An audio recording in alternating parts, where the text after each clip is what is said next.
മിശിഹായിൽ പ്രിയമുള്ള സഹോദരി സഹോദരന്മാരെ, പ്രിയമക്കളെ, ഈ പ്രഭാതത്തിൽ ലൂക്ക അറിയിച്ചുള്ള കർത്താവിശ്വമിശിയുടെ പരിശുദ്ധ സുവിശേഷം 17-ാം അധ്യായം 18-19 വാക്യം.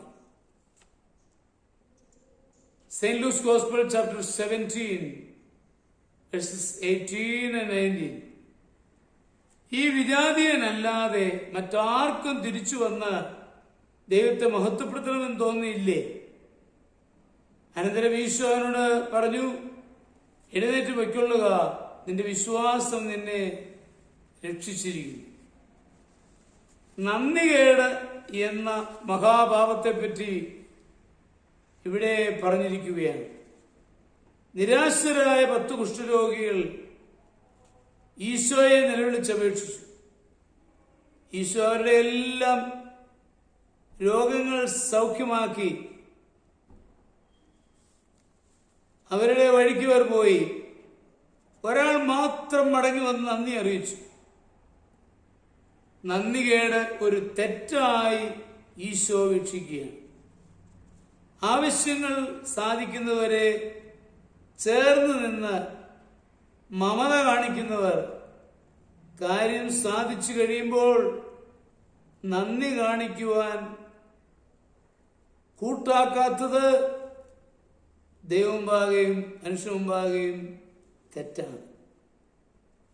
ദൈവം ചെയ്ത എല്ലാ ഉപകാരങ്ങളെല്ലാം മറന്ന ശേഷം നന്ദിയില്ലാതെ സംസാരിക്കുവാൻ നാം പരീക്ഷിക്കപ്പെട്ടേക്കാം.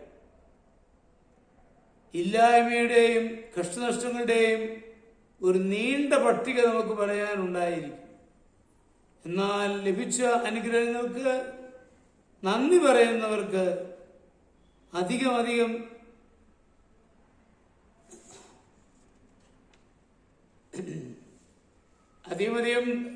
നന്ദിയില്ലായ്മ നമ്മുടെ ഭാഗത്തു നിന്നുണ്ടാകുമ്പോൾ അത് തീർച്ചയായിട്ടും നമുക്ക് അനുഗ്രഹങ്ങൾ നിഷേധിക്കപ്പെടുകയാണ് എന്ന കാര്യം നമ്മൾ മറക്കരുത്.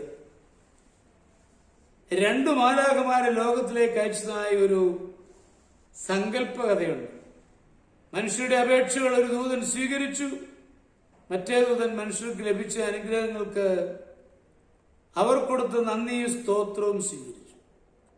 ആദ്യത്തെ ദൂതൻ ഭാരിച്ച ഒരു കെട്ടുമായി തിരിച്ചു വന്നു. മറ്റേ ദൂതൻ ഒരു ചെറിയ സഞ്ചിയുമായി മടങ്ങി വന്നു. നന്ദിയുള്ളവരുടെ അവശേഷിക്കുന്ന അപേക്ഷകൾക്ക് മറുപടി കൊടുക്കുവാനായി ദൈവം നിർദ്ദേശിച്ചു. നാം പല ആവശ്യങ്ങൾക്കായി പ്രാർത്ഥിച്ചിട്ടുണ്ട്. ലഭിച്ച അനുഗ്രഹങ്ങൾക്ക് നന്ദി പറഞ്ഞ ശേഷം പ്രാർത്ഥിച്ചാൽ വേഗം മറുപടി ലഭിക്കും.